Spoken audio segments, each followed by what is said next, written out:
Mercy, you finally arrived. Wipe the dust from your shoes and come in, sugar. Your presence will be such a tonic for poor dear Mrs. Beaumont.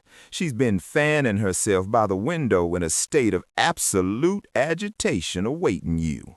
Now, if y'all can find it in your hearts to indulge us for one fleeting afternoon, we are going to make a brave pretense of having actually paid attention in those drafty schoolrooms of our youth. We are going to cast our eyes upon some literature. Oh, honey, don't recoil like a wilted gardenia. We had that very same visceral reaction, I assure you.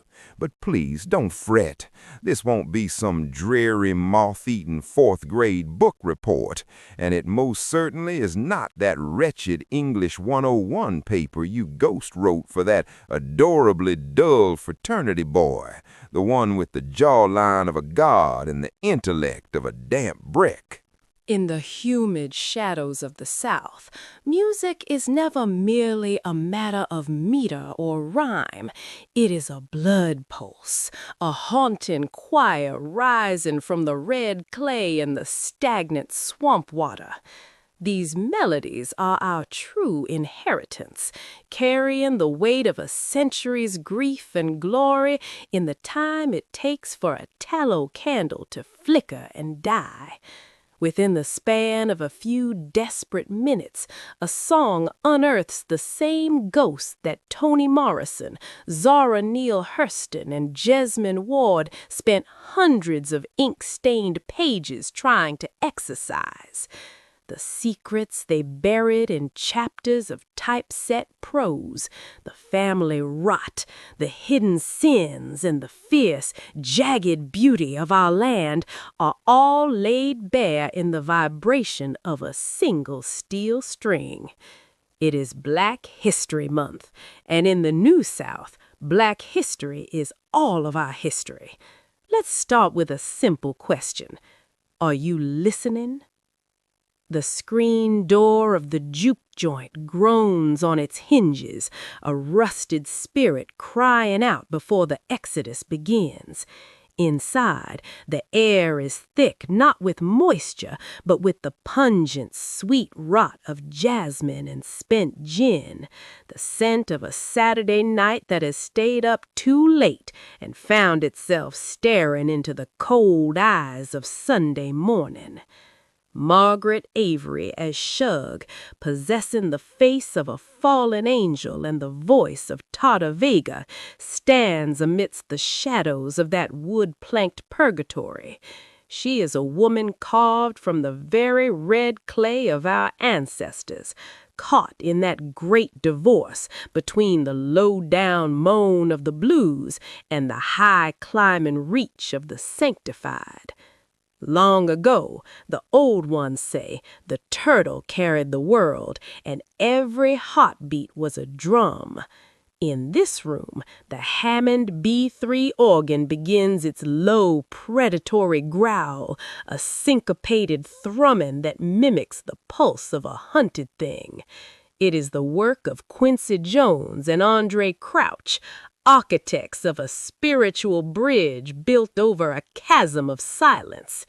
This is the Pentecostal fire, the call and response that traveled in the blood from West African shores to the pines of the SC Low Country, where we speak with a softness that masks the iron underneath. Maybe God is trying to tell you something, she begins, her voice a first-person prophecy. It is a confessional projected outward, a shadow play of the conscience. You see, Shug is the prodigal child, a lady of the evening who has carried the burden of history like a trunk full of leaden lace. She moves, she walks.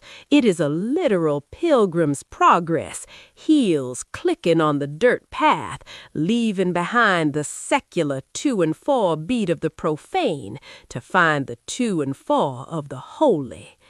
The choir rises behind her, a wall of sound that feels like a mountain range suddenly appearing on a flat horizon.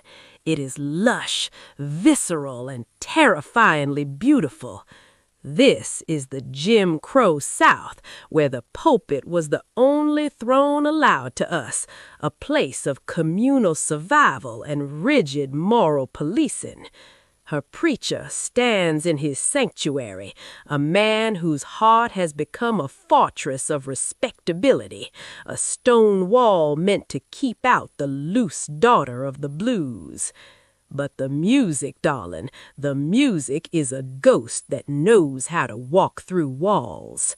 It leans into the Southern Gothic, exposing the secrets beneath the polished pews. It is a moment of exorcism. Shug isn't just singing, she is reclaiming an identity that the world tried to splinter. As she nears the church, the rhythm becomes a holy dance, a shouting fervency that bridges the class divide. The respectable and the ruinous meet at the altar of a shared ancestral sound. It is a monument of nostalgia, a 5-minute condensation of a 1,000-page novel where the trauma of a father's rejection is washed away by a crescendo of transcendent joy. We watch her, and we remember that no one is ever truly lost in the woods if they can still hear the song of the birds.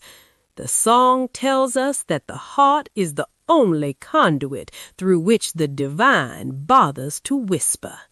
It remains an anthem of reconciliation, a definitive text on the power of the Southern voice to demand, not ask, but demand forgiveness. Now don't stand there looking at me with those wide, wounded eyes, honey. I can't bear a scene when the humidity's this high. If you're looking for that melody, that sweet, aching little tune we just talked about, it's waiting for you down in the description. It's tucked away like a love letter you weren't supposed to find, but there it is, plain as the moon over the delta. And listen to me, sugar, don't be cruel. Reach out your hand and tap that like icon, and for heaven's sake, subscribe to us. A soul needs a little attention to keep from fading away into the wallpaper, and we've always depended on the kindness of strangers like you.